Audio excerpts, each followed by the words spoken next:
Everybody, welcome back. We're reading the Federalist Papers. We're still in the section of John Jay, okay? And John Jay's section was titled Concerning Dangers from Foreign Force and Influence. This convention, composed of men who possessed the confidence of the people, and many of whom had become highly distinguished by their patriotism, virtue, and wisdom, in times which tried the minds of hearts and men, undertook the arduous task in the mild season of peace, with minds unoccupied by their subjects. They passed many months in cool, uninterrupted, and daily consultation, and finally, without having been awed by power, or influenced by any passions except love for their country, they presented and recommended to people the plan produced by their joint and very unanimous councils. Admit, for so it is the fact. I like that connector. For so it is the fact. And that's good, yeah, he's good at rhetoric, that this plan is only recommended, not imposed. Yet let it be remembered that it is neither recommended to blind approbation, nor to blind reprobation, but to that sedate and candid consideration which the magnitude and importance of the subject demand, and which it certainly ought to receive. But, as has been already remarked, it is more to be wished than expected that it may be so considered and examined. Experience on a former occasion teaches us not to be sanguine in such hopes. Sanguine. It is not yet forgotten that well-grounded apprehensions of imminent danger induced the people of America to form the memorable Congress of 1774. That body recommended certain measures to their constituents, and the event proved their wisdom. Yet it is fresh in our memories how soon the press began to teem with pamphlets and weekly papers against those very measures. Not only many of the officers of government who obeyed the dictates of personal interest, the dictates of personal interest, but others from a mistaken estimate of consequences.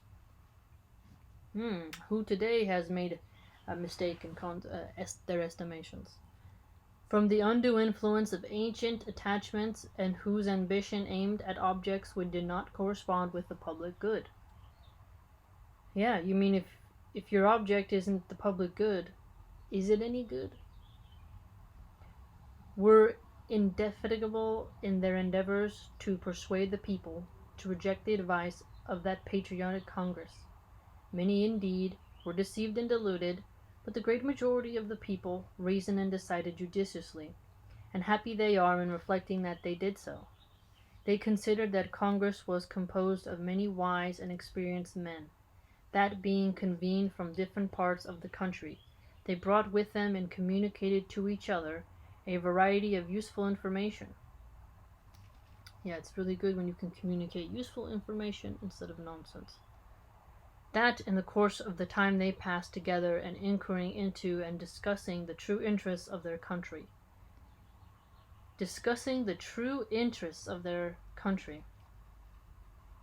Not just looking out for the self.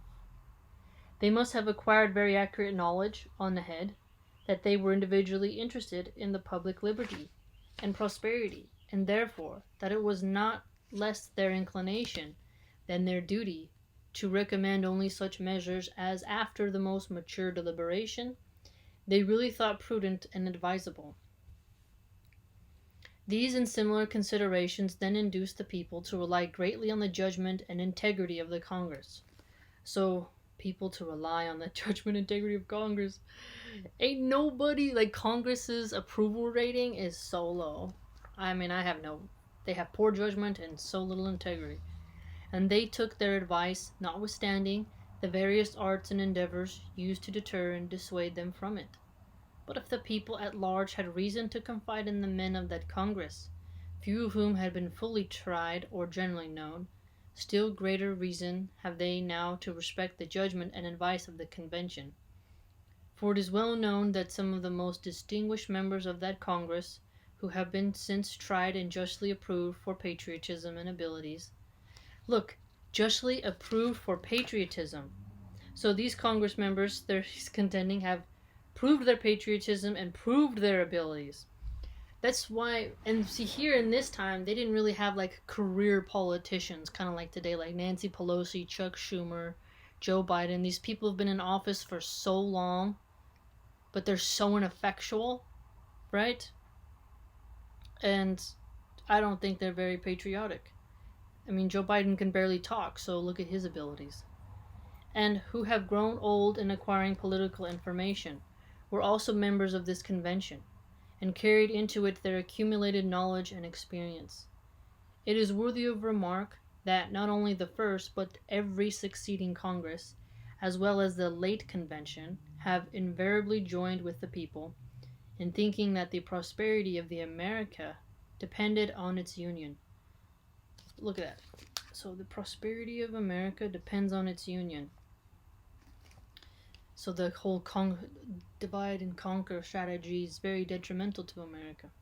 To preserve and perpetuate it was the great object of the people in forming that convention, and it is also the great object of the plan which the convention has advised them to adopt. With what propriety, therefore, or food, what good purposes, are attempts at this particular period made by some men to depreciate the importance of the Union? Or why is it suggested that 3 or 4 confederacies would be better than one? I mean, that's a tough one because sometimes, like, you could bring that over to the party argument. Just having one party or 2 parties is not enough. You kind of need more. But parties and then having the Fed level is different, right? I am persuaded in my own mind that the people have always thought right on this subject, and that their universal and uniform attachment to the cause of the Union rests on a great and weighty reasons, which I shall endeavor to develop and explain in some ensuing papers. They who promote the idea of substituting a number of distinct confederacies in the room of the plan of the convention seem clearly to foresee that the rejection of it would put to continuance of the Union in utmost jeopardy. Wow, so he's really contending that any type of confederate system would put this union in jeopardy, which kind of makes sense, right? They're kind of opposite systems. That certainly would be the case, and I sincerely wish that it may be as clearly foreseen by every good citizen that whenever the dissolution of the Union arrives, America will have reason to exclaim, in the words of a poet, "Farewell, a long farewell to all my greatness." Publius. Wow. So if the dissolution of the Union arrives, that's the death of America. I mean, he can't say it more plain than that, can he? I mean, he's really making it clear. So, no one, he's definitely pro-federal government. From a mistaken estimate of consequences. Interesting. One voice discussing the true interests of their country is paramount. He's really emphasizing the importance of Congress's ethical behavior, and to prove that, if you have people in your Congress, they need to have proven, their patriotism and abilities. Tried and justly tried. Interesting. Very great book.